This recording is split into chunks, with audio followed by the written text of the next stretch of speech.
Is an up-and-coming tight end about to add the moniker league winner to his resume? Can a sophomore NFC running back live up to the second-round FFPC hype? And which 42 FFPC Joes will take on 42 pros in the 2021 FFPC Pros versus Joes competition? Plus, 14-time FFPC and Footballguys league champ Alex Bulazo joins us to talk about the Bills wide receivers, Ronald Jones, Leonard Fournette, and much more. We've got a great show for you. Farrell Elliott is here. I'm Eric Balkman. Stick around. Your high-stakes fantasy football hour and the pros versus Joes. Joes are revealed right now. I can't stand the pressure. I've seen greater men than need a lesson. Make out of the messes.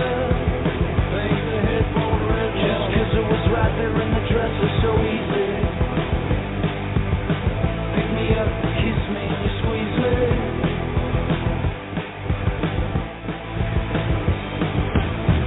Broadcast live and heard around the world, you are now listening to the most entertaining hour of radio on the planet. Welcome to the High Stakes Fantasy Football Hour, presented by MyFFPC.com, with your hosts Eric Balkman and Farrell Elliott. The High Stakes Fantasy Football Hour is your home for analysis from the best players in the world. And now, because no one else was available, here's Eric Balkman and Farrell Elliott.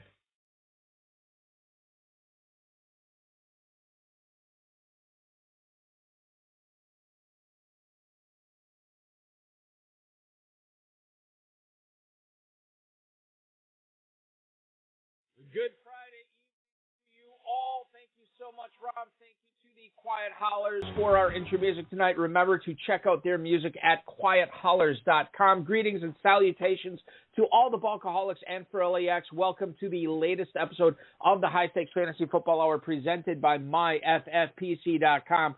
I am, as always, your slightly above average host, Eric Balkman. My co-host is indeed the definitive commissioner of fantasy football, Farrell Elliott. Farrell, we have a great show for the listeners tonight. Not only are we going to offer some pretty good analysis, we're going to offer some good takes, some good advice from a guest who has won more than a dozen high-stakes leagues as he comes on to share his 2021 FFPC drafting expertise in Alex Bulazo. But we are also revealing the 2021 Joes field of the FFPC Pros versus Joes. Darren Armani, who helps, well, basically puts the whole thing together every single year, at Fantasy Mojo on Twitter. Remember to check out his website, fantasymojo.com, for your home for the Pros versus Joes. And certainly if you are an FFPC player, for all the ADP data, for all the FFPC analysis, it is well worth your subscription fee to check out that right now. I know a lot of people are listening in with bated breath. It's going to be an exciting show tonight, Farrell. You know, what a great, terrific resume Alex Bulazo has put together. Maybe he is a Mojo subscriber. Maybe we'll have to ask him. But you know, learning his secret will be very, very valuable tonight on the show. It's going to be fun because he's obviously, whatever his secret is, it's working for him because he's won so many leagues in the FFPC over the years. A guy who I've wanted to get on the show for years, and finally tonight is indeed the night. Not only will Alex Bulazo come on tonight, we're going to vamp about the forgotten man in Dallas, reveal the 2021 Joes lineup for the FFPC Pros versus Joes competition, and Alex will tell us all about Laviska Shenault's ADP, how he's treating Jets in his Football Guys drafts, and much more. Shout out to the chat room right now. We got a full house in there ready to hear whether they are in the Pros versus Joes field. You can post your questions there. We already got one from Hudson Kern Reeve for our guest tonight. We'll get to that a little bit later on in the show. If you all want to post any more questions in there, you can do so right in there. But on Twitter, we are at HSFF Hour. I am at Eric Balkman.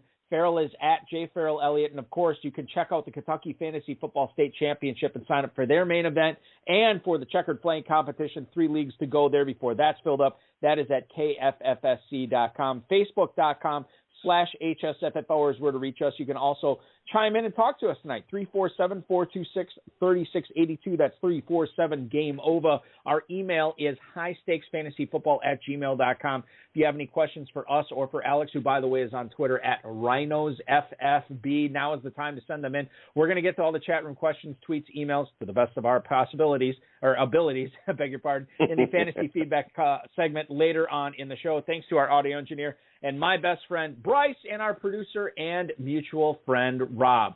Before we get into the announcement and the news tonight, I do want to bring to your attention a few things that are going on with the FFPC and the KFFSC. One, the Football Guys Players Championship is going off right now. We have Kern, who is in the chat right now and drafting a team at the same time, which is fantastic double duty for Hudson Reeve. He is trying to win $500,000 for the grand prize in the FPC this year. Remember, second place also gets $100,000. The early bird is live.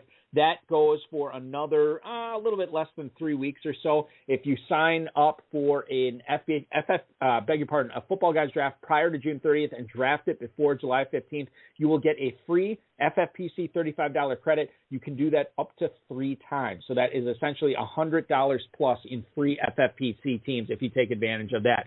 Our inaugural best ball tourney has launched, a $100,000 grand prize in a $500,000 prize pool, only $125 to enter that. The Dynasty startups continue to be going strong here, both with slow and live drafts all weekend long there.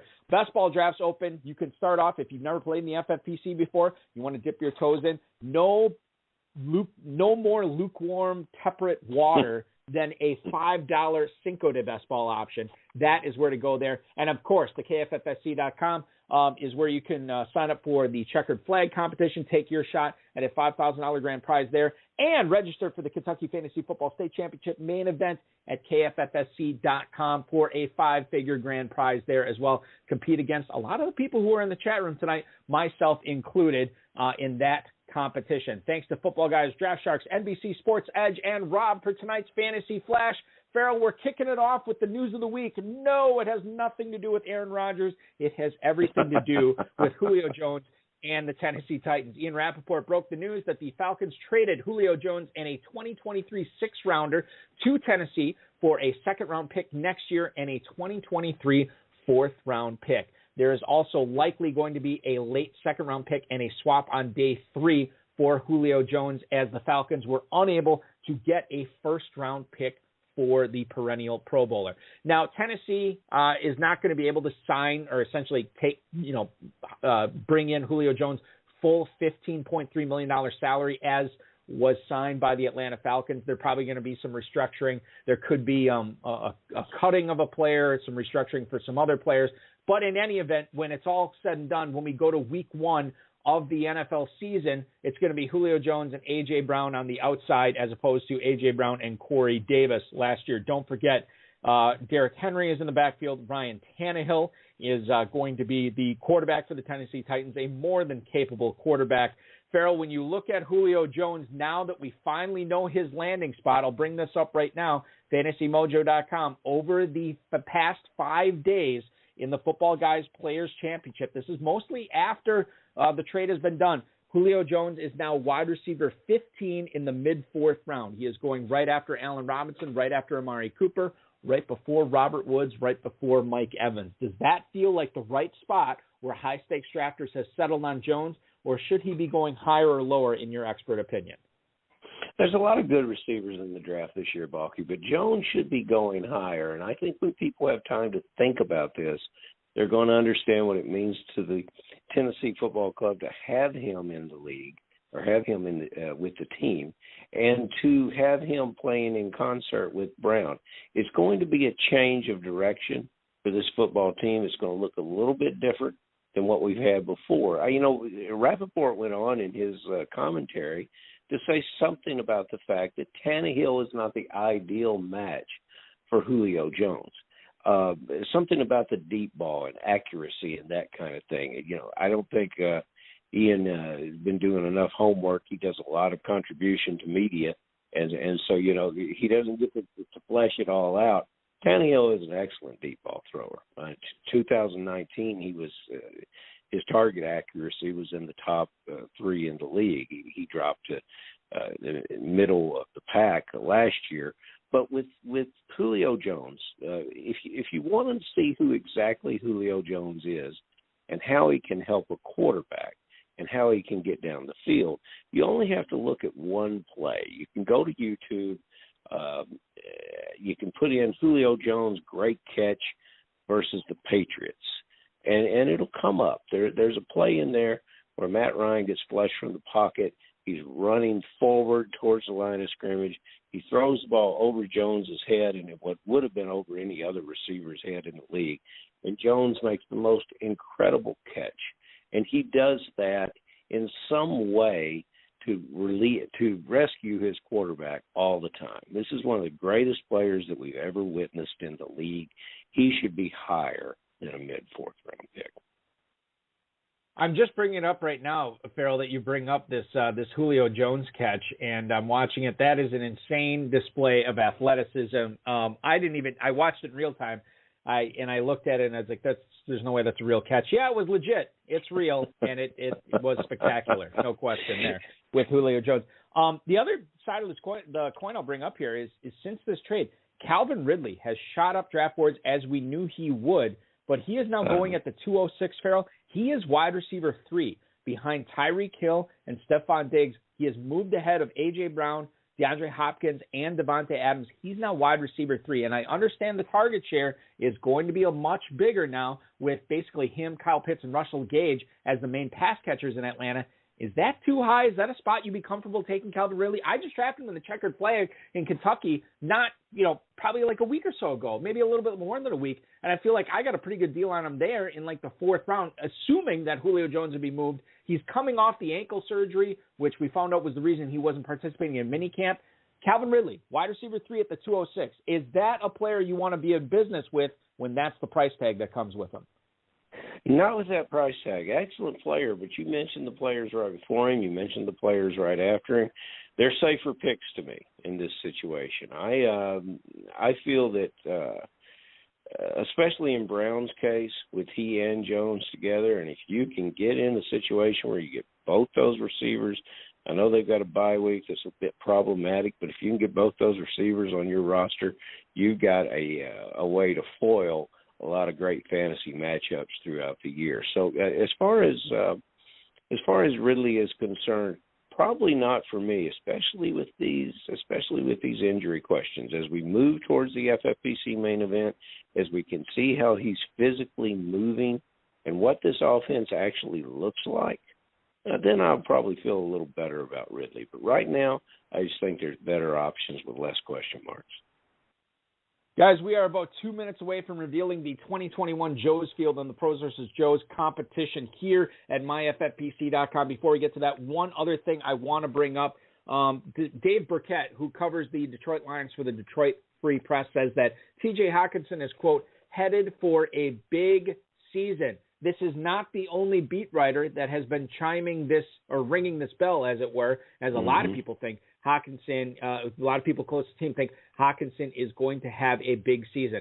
Last year, he finished 4th among tight ends with 67 catches. He was 3rd among tight ends in receiving yards with 723. Ben Johnson, who is the tight ends coach for the Lions, said last month that the, quote, sky's the limit for Hockenson this season. He is 23 years old and, in fact, the longest tenured offensive skill position in the Lions offense after the departure of Kenny Golladay, amongst others. Marvin Jones, now in Jacksonville, he won't be there. I already mentioned Golladay in New York.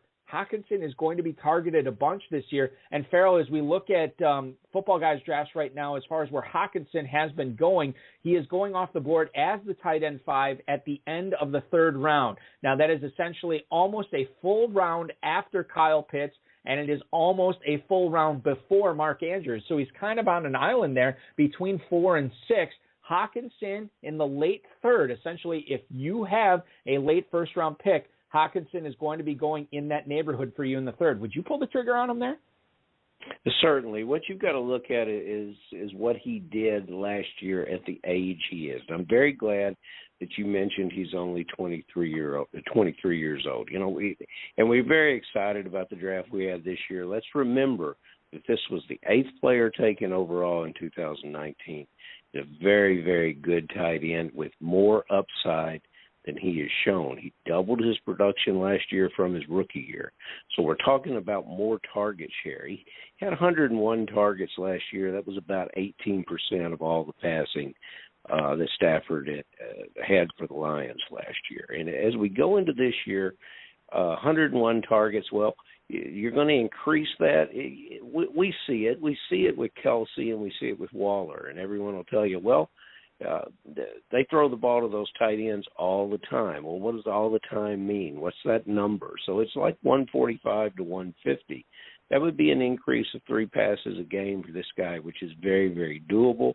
I think you have to have another pass-catching tight end on the field or in the rotation to get this player loose, to give him some advantage, so especially since some of the top receivers and some of the historically fine receivers in this team are gone. So, I want to bring your attention deep on that roster, deep on that depth chart. There's a tight end there that this coach had down in New Orleans named Alize Mack, who played with Claypool at Notre Dame. They were roommates. See, we got Claypool in pretty early tonight, but nevertheless, this is, we're going to see some players emerge on this Detroit team, and all of them are going to have contributory aspects in this offense. And we could continue way beyond the 2 minutes we have to talk about this player, but answer is yes. If you can get T.J. Hawkinson those extra 3 targets per game, then he's going to have production that's going to be similar to Waller, similar to Kelsey, who are first-round draft picks right now in the FFPC.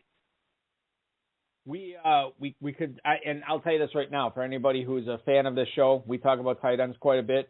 This is not going to be the last time we talk about Hawkinson prior to Pros versus Joes or the start of the season. So you're home for Hawkinson, the High Stakes Fantasy Football Hour, right here at blogtalkradio.com/HSFF-hour, and of course, HSFF-hour.com. All right, ladies and gentlemen, time has come. We have kept you waiting long enough. The Pros versus Joes are revealed once again. These are the 42 names that will be making up the Joes portion of the FFPC Pros versus Joes contest this year. Each of these players will be put into a 12-team league with 5 other Joes versus 6 other pros. Each champion of those leagues will win a 2022 FFPC main event team. Without further ado, here are the Joes. There's some fresh names on here. There's some familiar names on here, and I will reveal all 42 of them right now. First off, in no particular order. These are completely randomized. These are not in alphabetical order or anything like that. So listen to the whole list all the way through to find out if you made it. Ryan Lips is first. He will be competing in the Pros vs. Joes competition this year along with Robert Trenz. The Golden Sack himself, Michael Apt, who you've heard on this show before, is going to be, and I believe he's been in Pros vs. Joes before, so he will be trying to win his way to a free main event team in 2022. Those are the first 3 names tonight. Curtis Hirsch, also going to be competing along with Michael Cobb. Mino Brown himself, a former guest of this show, will be competing for that free main event team in 2022. A guy you heard on these airwaves this past year during the Pros vs. Joes competition. Yeah, that's right. He was in last year. He made it again this year, got lucky in the drawing. It is the father and son team of Robert and Robbie Russell. They will be competing for those for that free main event team. J.C. Gifford, another guy, the pride of the New England area, a guy who has helped bring his own ice cream into the Meadowlands for consumption at all Patriots games. J.C. Gifford, welcome to Pros vs. Joes. Eric Rubin will be in, as well as Danny Mueller, another former guest of this show, the Blitzers, competing in the PVJ this year. When he is not helping his friends win Academy Awards out in Hollywood, he plays in the FFPC, and he will be playing in the Pros vs. Joes competition this year. Andrew Miller, Bashing Bunnies, welcome aboard. Jules Reed, a.k.a. Jay Reed, will be competing along with Eric Vanek, his co-owner. Somebody let him know. He's broadcasting live right now a Football Guys draft that he's in at Packers153 on Twitter. He is in Pros vs. Joes this year, so somebody let him know as he's busy trying to assemble a $500,000 winning team in the Football Guys contest.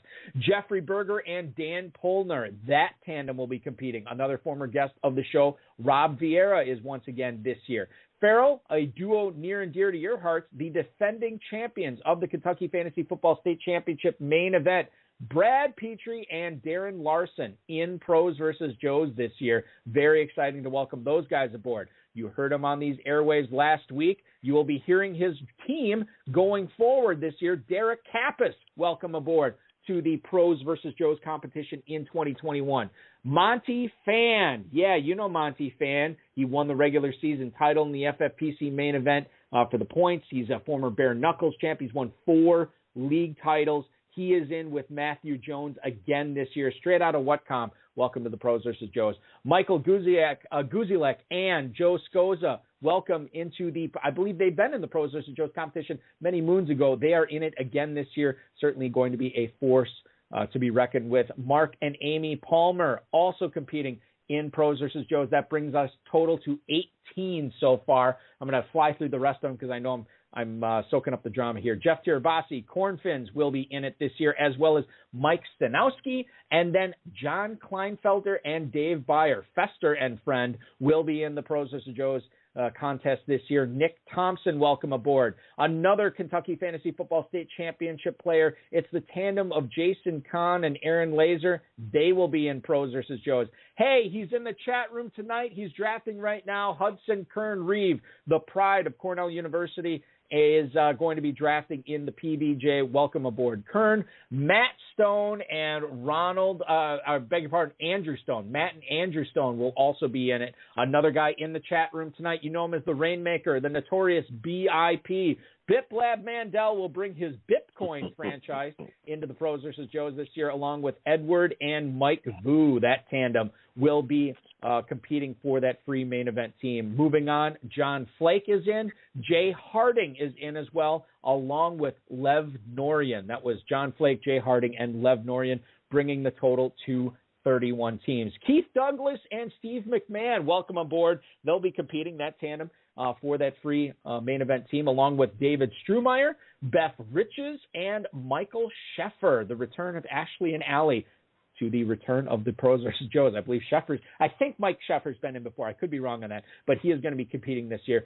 Strumeyer, Riches, Sheffer, all aboard. Okay, only a few names left here. Robert Coe is in, as well as Jetshada Jeroboam is also going to be competing, along with another former Pros vs. Joes contestant, Richie Nishura, also in this year. You know him as the pride of Auburn. Yeah, John Shaw. He is in along with his co-manager, Jay Wenning, competing for the Pros vs. Joes title this year, as well as the Death Dealers, a.k.a. Team XXX.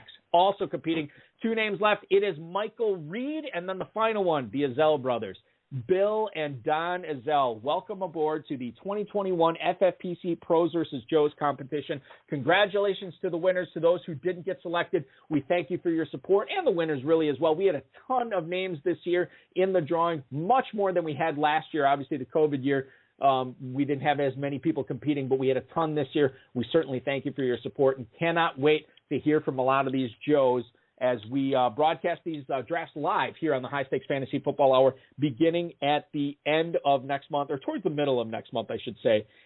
If you were selected, you heard your name tonight, Darren Armani will reach out to you to find out if you want to be in the one slow draft or one of the live drafts that you will hear right on these airwaves. Expect an email from Darren Armani here within the next 48 to 72 hours. All right, ladies and gentlemen, without further ado, we've kept him on hold long enough. Let's welcome him aboard tonight onto the High Stakes Fantasy Football Hour. It is indeed tonight's guest.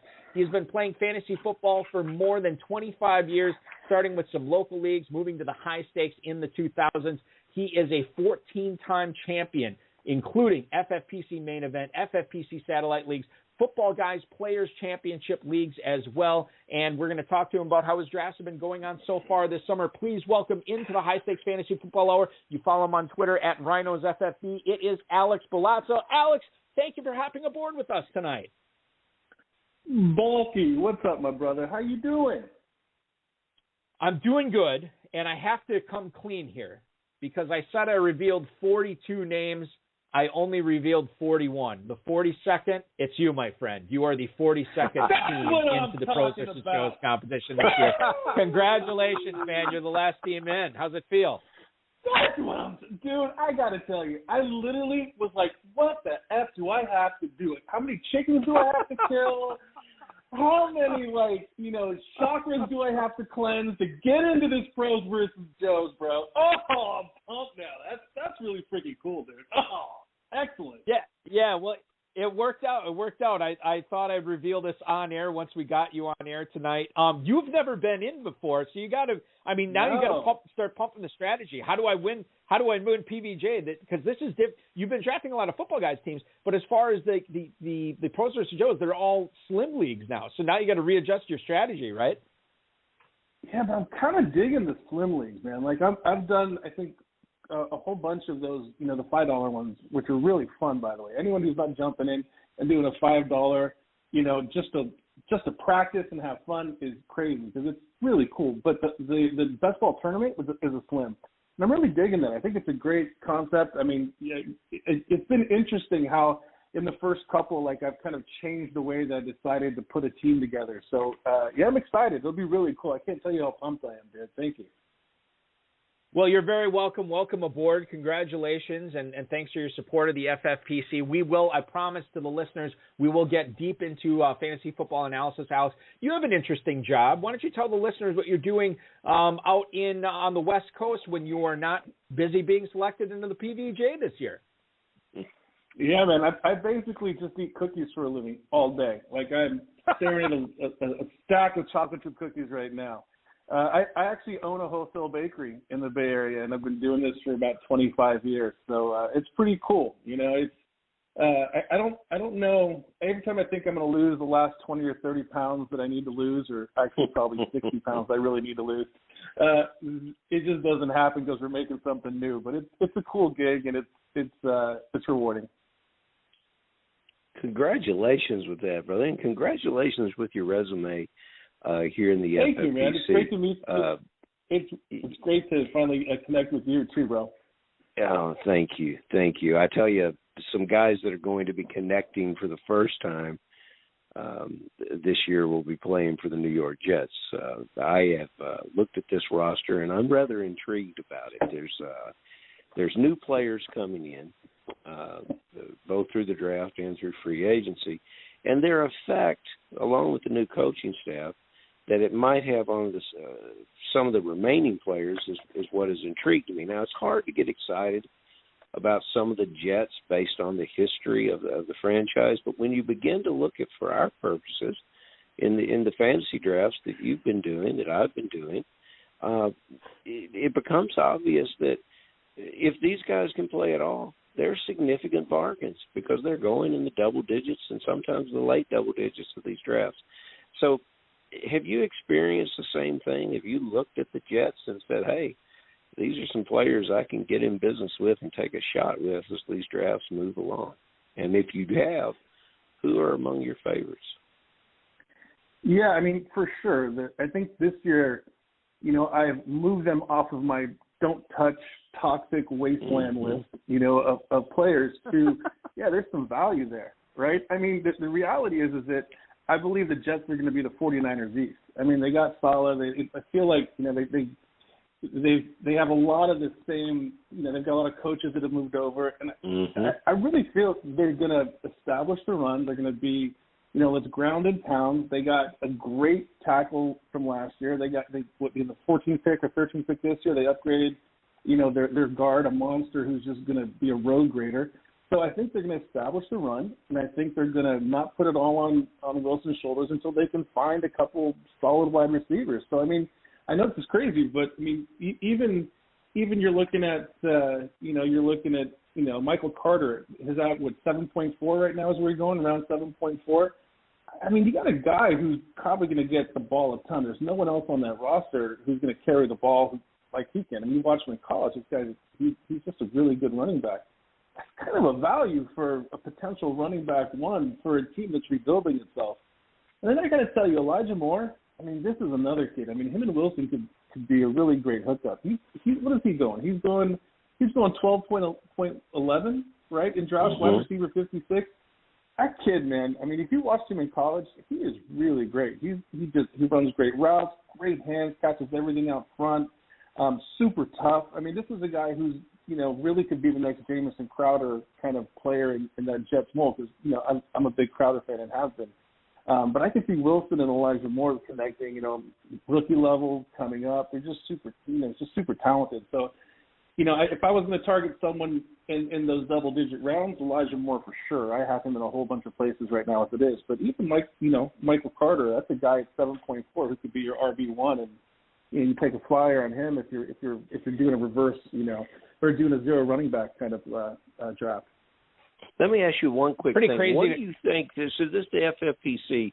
We've always got to pay attention to that tight end position. Now, you talk about a guy that you don't touch, Chris Herndon. I've never wanted to get Chris Herndon on a roster for several years. But this system you talk about San Francisco East. This system has always rewarded and responded with athletic tight ends. Herndon is he's at a crossroads in his career. If he doesn't do it this year, he's probably not ever going to get another chance to do it. You got any thoughts on this player? Yeah, I got to tell you, from what we've seen, or I guess we should say what we've really not seen from him, whether it's injuries or it's hard to tell. I just don't have a lot of belief in him. I believe that their tight end's not on the roster. I just do. I think that there's going to be value in that position. Maybe not quite this year until they find someone, but that's a really great point you make.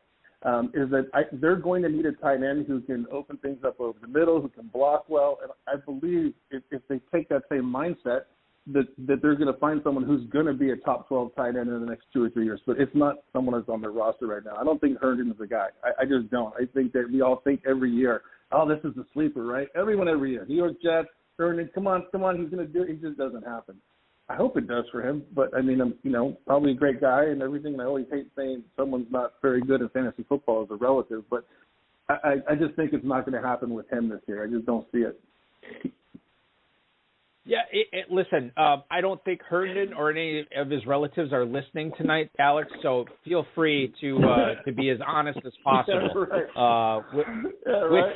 And when you guys were talking about, Alex, when you were talking about Michael Carter before, I'll just bring this up too. Think about how the NFL draft changed the backfields of not only the Jets and the Jaguars, because they both invested into some early round running backs.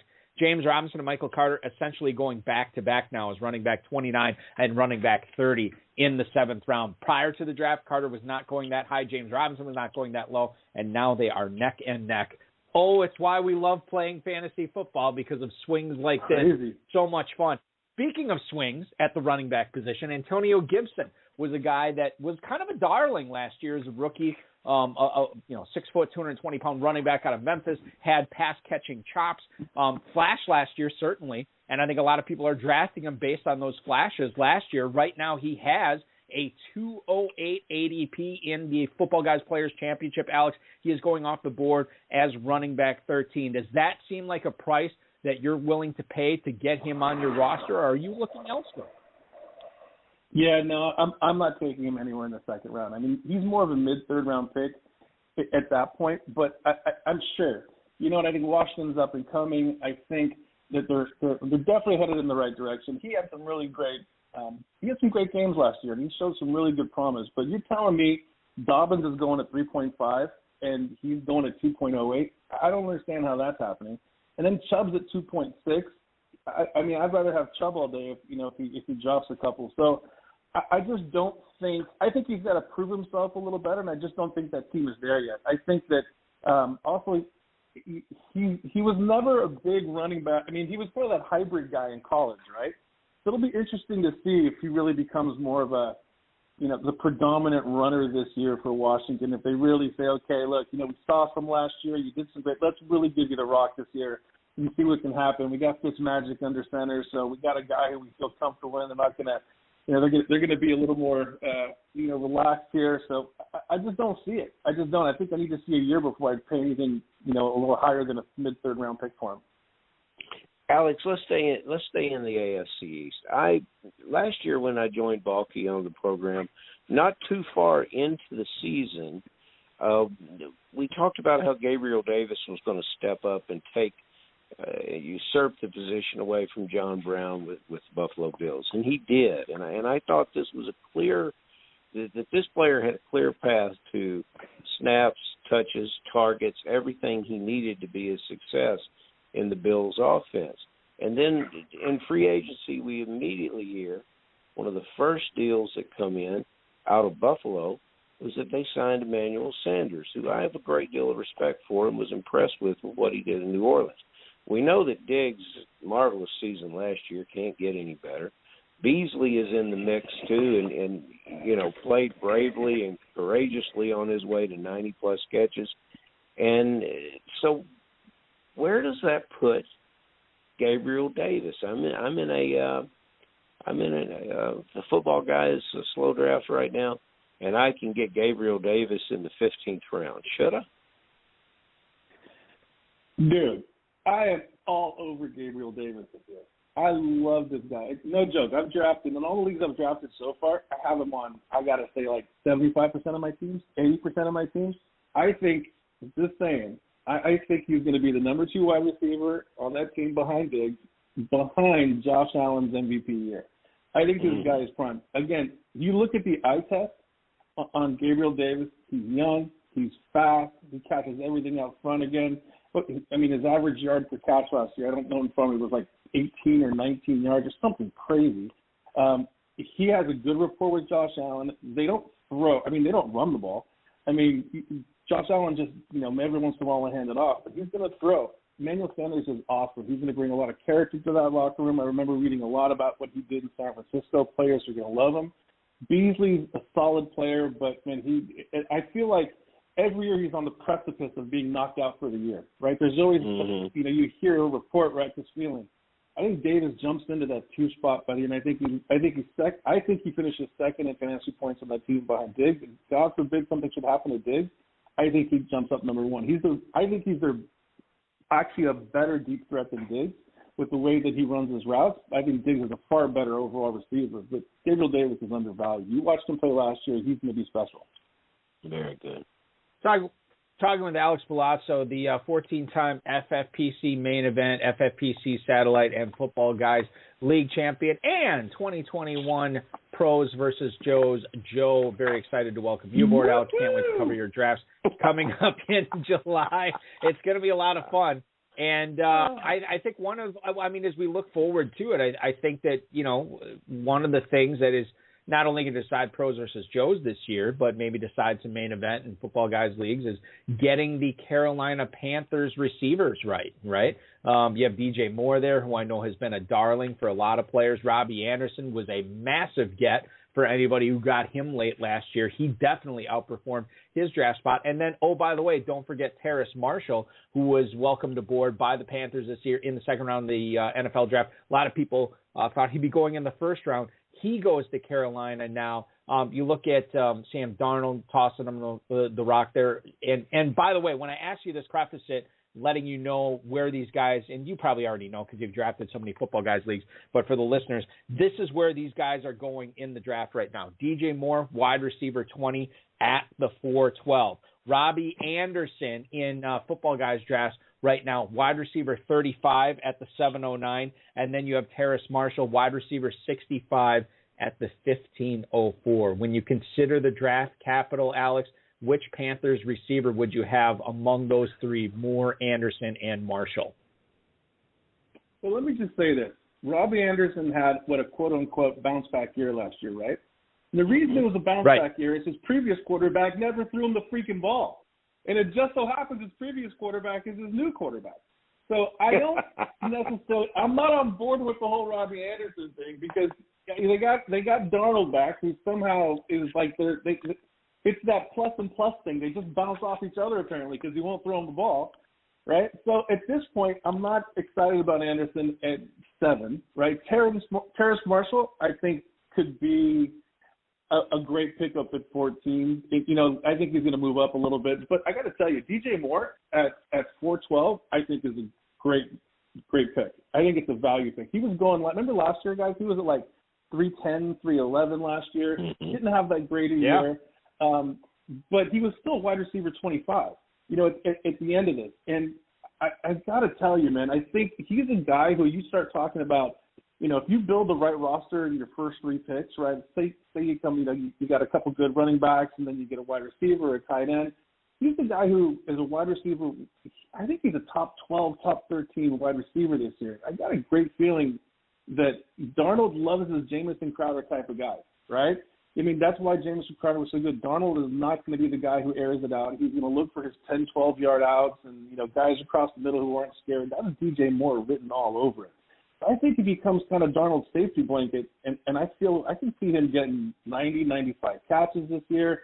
It would be great if the touchdowns bumped up, say he can get like 8 or 9 touchdowns, but I think he's Darnold's guy this year. And he's too good. I mean, he's 24 years old for crying out loud. And the guy, he's still super young. Great route runner, tough as nails across the middle. I just see him being undervalued at 412, and a guy who can do some damage if you've picked right your first 3 rounds. There's a number of questions we could ask, but I'm going to stick with these wide receivers because I like where you're going with this, and I'm not necessarily agreeing with all of it, but it's making me rethink some positions, especially with Anderson. But here's something that I will follow you on because I cannot figure it out by myself. I got a stat this past week, and I think I read it right.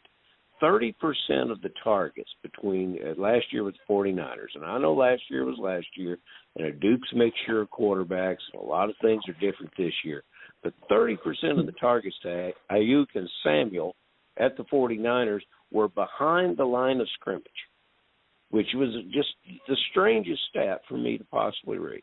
So I'm not impressed with Samuel. Brandon Ayuk, I like better as a player. But where they go in the draft, I like other wide receivers around them.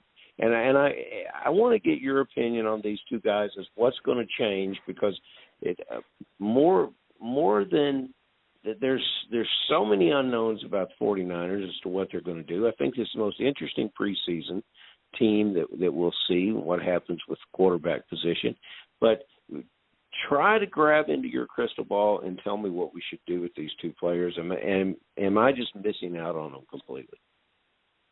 Well, as a diehard Niner fan, I want them to both have 130 catches and 15 touchdowns this year, and that would be amazing. Dreaming is such a beautiful thing. Always dreaming won the Kentucky Derby in 2017, and it was a great, great party, and I absolutely love it, and we're still partying over it. I think it's funny. I've drafted Deebo Samuel quite a few times already, but like in the 9th round, ninth and mid-9th.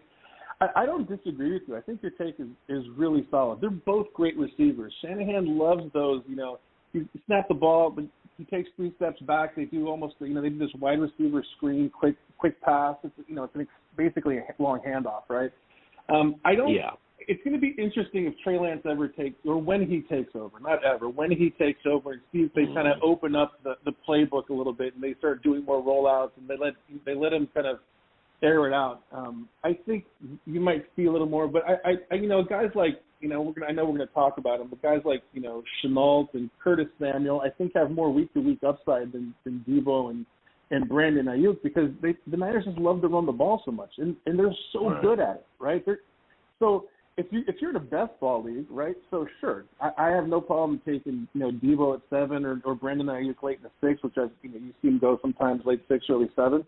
That's great because he's going to have some upside every now and then. But I got to tell you, for consistency, which really is the name of the game here, it's hard, man. Because the Niners, I think, will tell you in a heartbeat. We'd rather run the rock 35 times a game, put up 180 yards and win it, 24-10 and call it a day.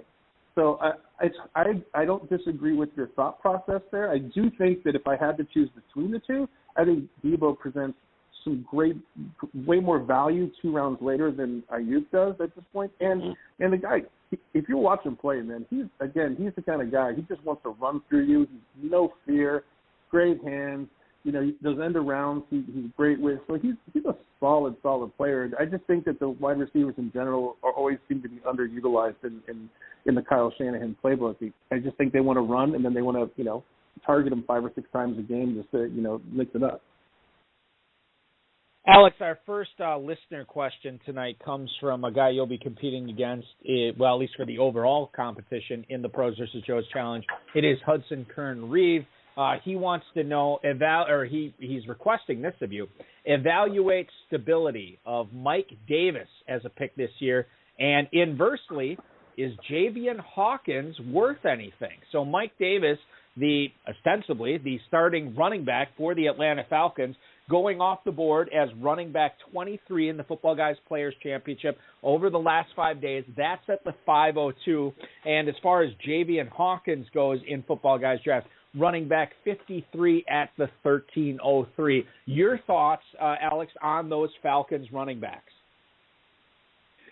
So I think Mike Davis, when you watched him run last year, he looked like a running back. He didn't look like a guy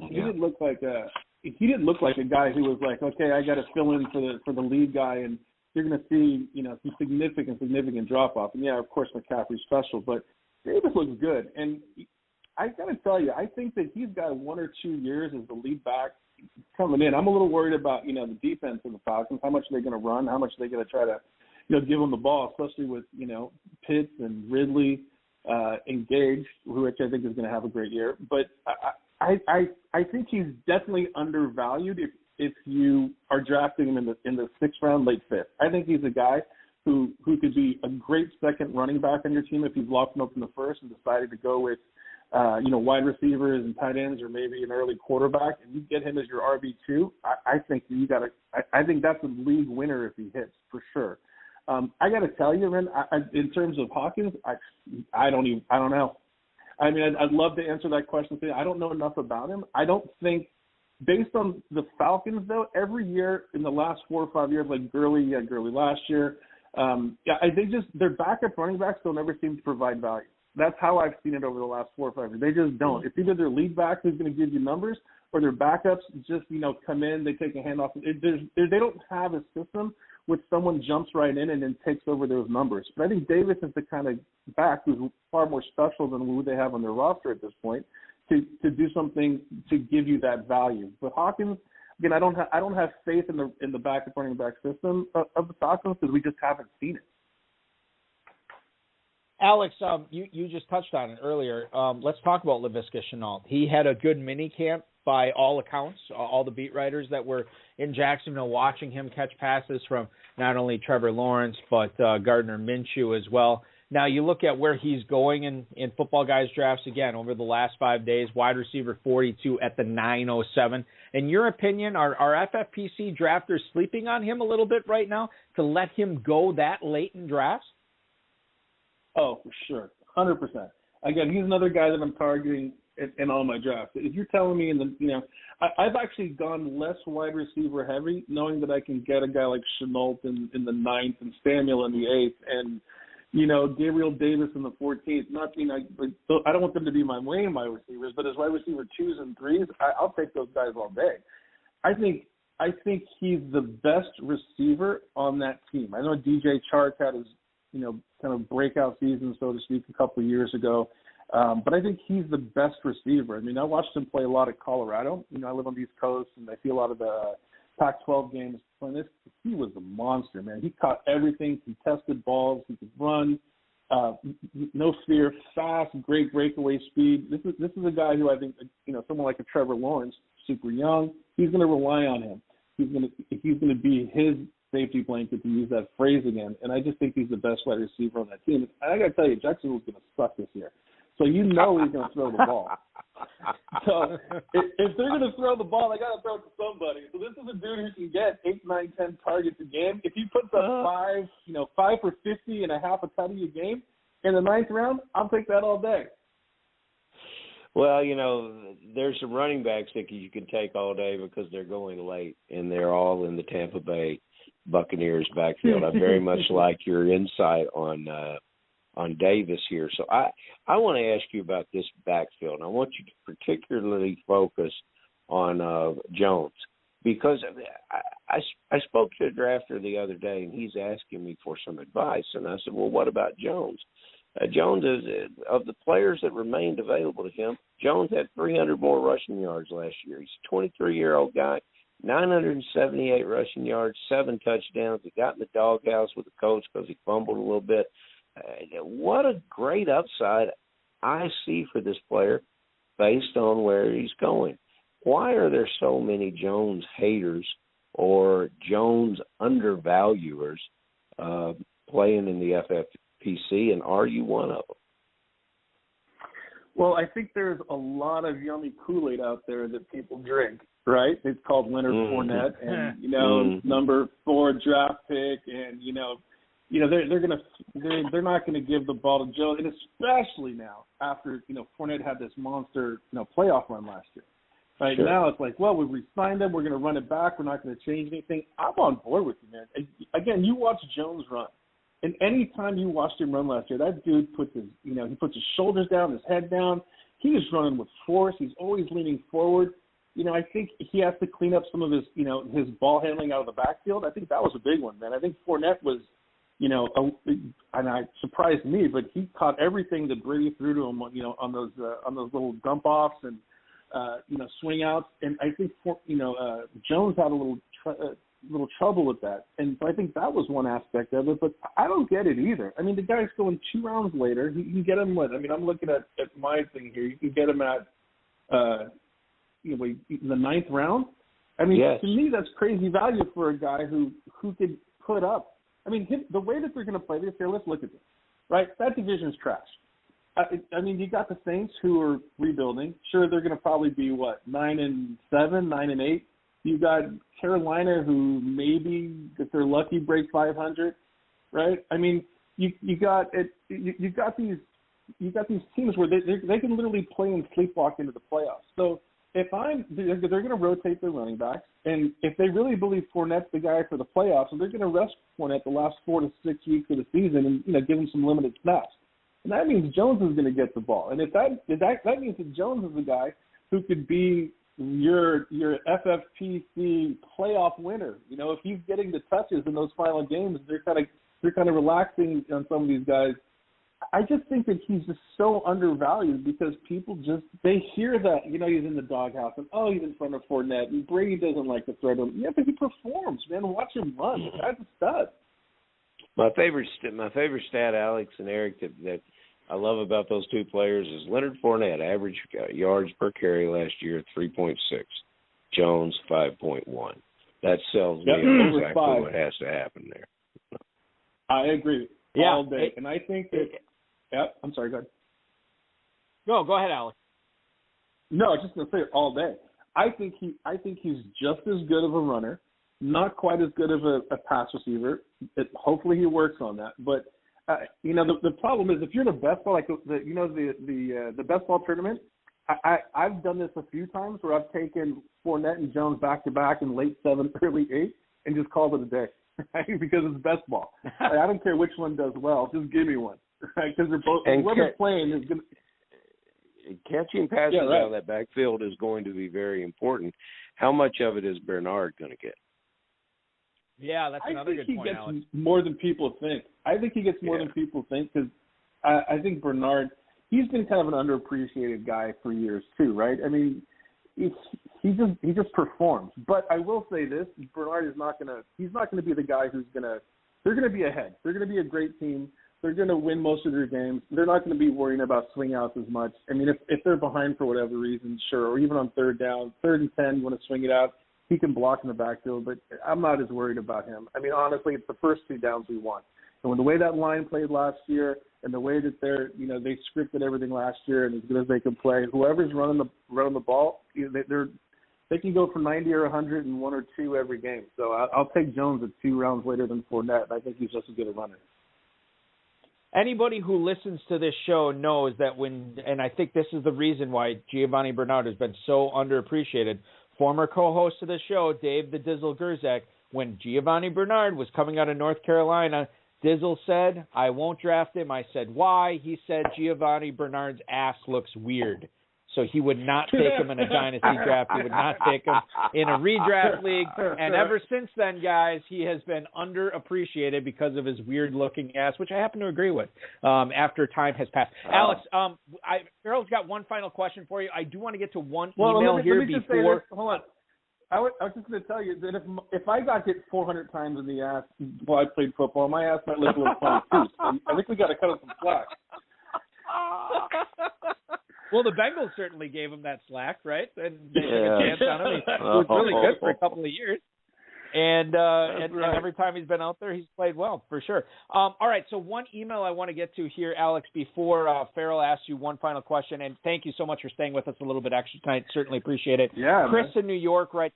Hi, Alex. With no Drew Brees this year, how are you handling Michael Thomas at his current ADP in Footballguys with his quarterback situation unknown? That is Chris in New York. And right now I can tell you, as Alex probably already knows, Michael Thomas's average draft position in the Footballguys Players Championship over the last 5 days, wide receiver 9 at 306, right ahead of Keenan Allen, CeeDee Lamb, Terry McLaurin, right behind DK Metcalf and Justin Jefferson. Does that seem right to you? Is that a player that you've been going with, Alex, when you've had those picks in the mid to late third round, Michael Thomas?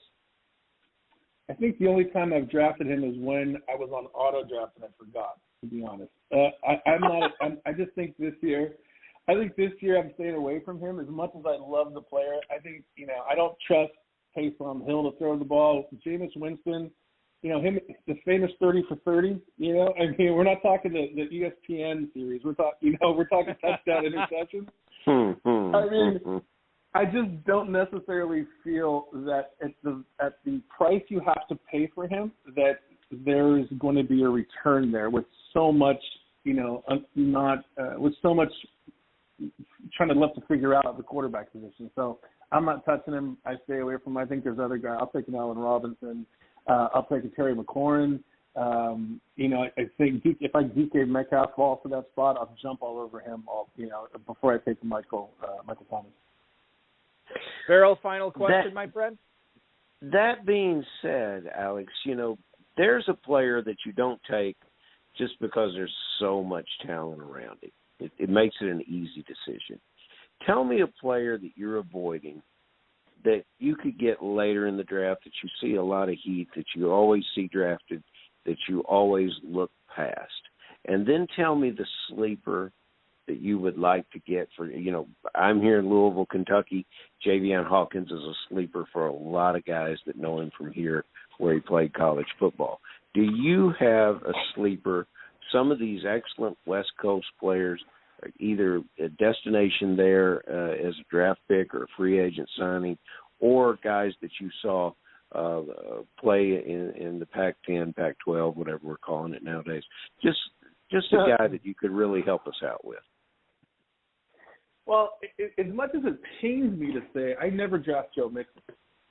I just feel this is a guy who's in the second round every year, sometimes in the first round every year, and I just feel like he always has one or two games, maybe 3 games, and then he's hurt for 3 or 4 games, and you just can never rely on him, right? And as much as I want him to do well, and part of it is that He's a California guy. His dad went to the rival high school I went to at the same time I went to it. I want him to succeed, right? Because I feel like there's this kindred spirit from, the area. It's just until you can rely on him, there's no way that I would pay a second round, third round pick for him. I just wouldn't. It's just not there.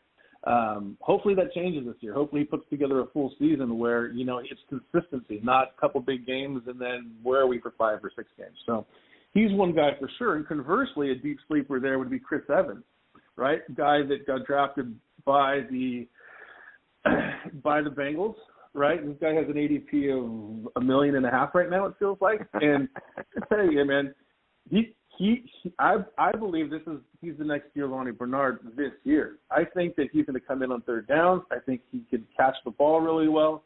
I think that he's a tough runner. I think he fits that kind of young, attacking Cincinnati offense, and you can get this guy in the 19th, 20th round and take a flyer on him, and he can start putting up some, J.D. McKissick type numbers over the course of maybe 4 or 5 games if Mixon goes down, or even if Mixon stays healthy. This is a guy who comes in, rests him and comes out of the backfield. I think like an Evans, right, is a guy to keep an eye out for. Guy that we will be keeping an eye out for in the 2021 FFPC Pros versus Joes competition will certainly be none other than Alex Bulazo at Rhinos FFB on Twitter. Alex, once again, congratulations for making it into the PBJ this year. We know you will carry the J flag well for the FFPC, and who knows, you might end up winning the whole thing, or at least winning a free entry into the 2022 FFPC main event. Thanks for hanging out with us a little bit of overtime tonight. Thanks for all your insight. Keep enjoying drafting season. I'll see you in the draft rooms, and I'll see you out in Vegas along with Farrell for sure, man. Absolutely. You guys are amazing. Thank you. You do a great job. I love listening to the show. And most importantly, everyone remember who's doing this, let's have some fun. Don't be a pain in the ass in the draft rooms, right? Number one, and don't give poor Bryce and Balky like heart attacks by complaining all the time, dude. Let's enjoy it. Right? Alex, I certainly appreciate it, man. Thank you for the unsolicited PSA from Alex Bulazo tonight. Alex, we'll see you out in September, right, man. Thanks, Alex. Later, guys. Yeah, Alex Bulazo, ladies and gentlemen, at Rhinos FFB on Twitter. Good stuff from him, Farrell. I wish we had more time to break it down, but this is a guy who's done, oh my goodness, dozens of drafts since the calendar turned from 2020 to 2021. A lot of good insight yes, on how he's handling ADP right now. A lot of people say, and Farrell, we'll leave with the listeners with this thought tonight. They don't pay attention to ADP. It doesn't mean anything. They don't draft by it. That's all fine and good. I like knowing what ADP is because I like knowing where I can take guys, where I can't take guys, where I have to take players I like, where I know who I can avoid, stuff like that. You have to be aware of it, I think, in order to be drafting it at the height of your powers. And I think, Alex, one of the things that brought this out to me tonight, this is a guy who drafts early, middle, late. He drafts all throughout drafting season. He knows when to pivot off certain guys when they get too high or too low. That's exactly right. And you don't want to pay more than it costs. And if you do want to pay up for a player, you want to do it as part of your construction on how you're building your team. So that's very good value. It doesn't determine your draft, but it just determines how you want to move in and out of it with certain players. With that, we will leave everybody to go enjoy their weekend of drafting in the FFPC, in the KFFSC. Remember, go to KFFSC.com. Not only sign up for the main event there, Farrell, but I think there's just three leagues left in the checkered flag competition, including a draft on Sunday night that people can sign up for there as well, right? Balky, we need some help with that Sunday night draft. There's 9 spots still open, and we have yet to have to postpone any of our drafts. They've all sold out, so I'd like to keep that record moving. So if there's anyone that hasn't played with us before, you'll be thrilled to see that the platform for drafting resembles the FFPC. It'll be very easy and very familiar to you, so you can jump in and compete and feel confident about how you're moving through your draft. It's literally a carbon copy. I've drafted on KFFSC numerous times. I love it. It's so simple. Any FFPC drafter would tell you how much they love it as well. So certainly take advantage, sign up. What else are you doing Sunday night? Come on, give me a break. You can watch the NASCAR race, the All-Star race from Texas, and draft at the same time. That's probably what I'll be doing for sure. Farrell, listen, man, this was a pleasure. Always appreciate you co-hosting with me each and every week. We'll do it again next Friday, man. Thank you, Balky. See you then.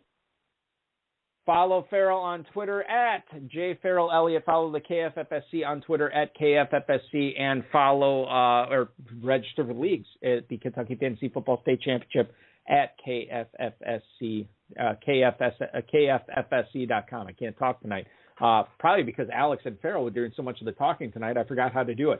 Ladies and gentlemen, thank you so much for listening tonight. Congratulations to all the Joes who will be competing against those dirty pros in the Pros versus Joes competition. I think the drafts are, I should probably know this off the top of my head, but I think they're all in July this year. I don't think we seep into August at all. I believe the first the Pros versus Joes draft will be the first batch, essentially, is July 18th, 19th, and 20th, and then the second wave is the 25th, 26th, and 27th. So no August PVJ this year. That will be the way that we are doing it right now. At least I got to confirm with Darren Armani from at Fantasy Mojo on Twitter, fantasymojo.com, who basically designed this PVJ contest each and every year. A couple of housekeeping notes before we get out of here. I want to wish happy birthday to a trio of former guests / co-hosts tonight. Number 1, Brent Studebaker, very successful FFPC Dynasty player who's been on the show. Jared Smola, you know him from DraftSharks.com. He's co-hosted this show with me a couple of times before. You follow him on Twitter at SmolaDS. Wish him a happy birthday today. And Izzy Elkafis, the Pharaoh of Fantasy, also celebrating a birthday today. So a lot of high-stakes fantasy players' birthdays today here on June 11th. Moving on, I want to thank Alex Bulazo. Follow him on Twitter at RhinosFFP. Farrell Elliott at JFarrellElliott at KFFSC. The FFPC, Rob Bryson, of course, each and every one of you for listening tonight. We will be back next Friday at 10/9 Central. That is June 18th. By the way, I don't want to reveal anything yet, and maybe I don't want to oversell it either. But I do have an exciting, well, maybe not an exciting guest, but an interesting guest coming up on July 9th, the July 9th show that I just finalized it today. Not going to say who it is, but I think you guys will enjoy that show because I will be out of town, so it will be a pre-recorded show that we will release on July 9th. I think that's going to be a fun one. In any event, we're going to have a big high-stakes player next week, as we always do on this show, coming up 10/9 Central next Friday. I want to remind you to not only register for the inaugural best ball tournament at myffpc.com today and take your shot at $100,000 in a $550,000 grand prize pool, but remember, less than 3 weeks to get that Footballguys early bird on your account. A free $35 FFPC credit as long as you register for the FPC and draft. Register by June 30th, draft it by July 15th. You will get that credit applied to your account. The KFFSC checkered flag, the KFFSC main event, and the FFPC main event. Don't forget to book your hotel rooms for that. Never a better time to do it. Thank you all for listening. Congratulations to the show. This has been another episode of the High Stakes Fantasy Football Hour, presented by myffpc.com. It was broadcast live and heard around the world. Balky and Farrell will be back next week with more analysis, interviews, and advice from guests much smarter than they are. Thanks for listening, and we'll talk with you again next week.